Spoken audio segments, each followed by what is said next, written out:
ഒന്നാമത്തെ സെൻറ്റൻസ് നോക്കൂ. നിങ്ങൾ എത്ര കാലമായിട്ട് ദുബായിലുണ്ട്, അല്ലെങ്കിൽ നിങ്ങൾ എത്ര കാലമായിട്ട് ദുബായിലാണ്. എങ്ങനെ ഇംഗ്ലീഷിൽ ചോദിക്കാം? How long have you been in Dubai? എങ്ങനെയാണ്? How long have you been in Dubai? നിങ്ങൾ എത്ര കാലമായിട്ട് ദുബായിലുണ്ട്, അല്ലെങ്കിൽ എത്ര കാലമായിട്ട് ദുബായിലാണ്. ഇനി നമുക്ക് ഈ സെൻറ്റൻസിൻ്റെ കുറച്ച് റിലേറ്റഡ് സെൻറ്റൻസുകൾ നോക്കാം.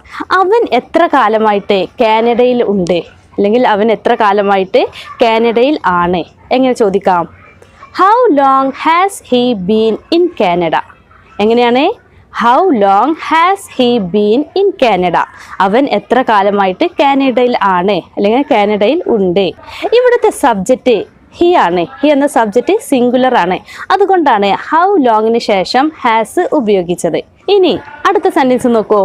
നിന്റെ അച്ഛൻ എത്ര കാലമായിട്ട് അമേരിക്കയിലാണ്, അല്ലെങ്കിൽ നിന്റെ അച്ഛൻ എത്ര കാലമായിട്ട്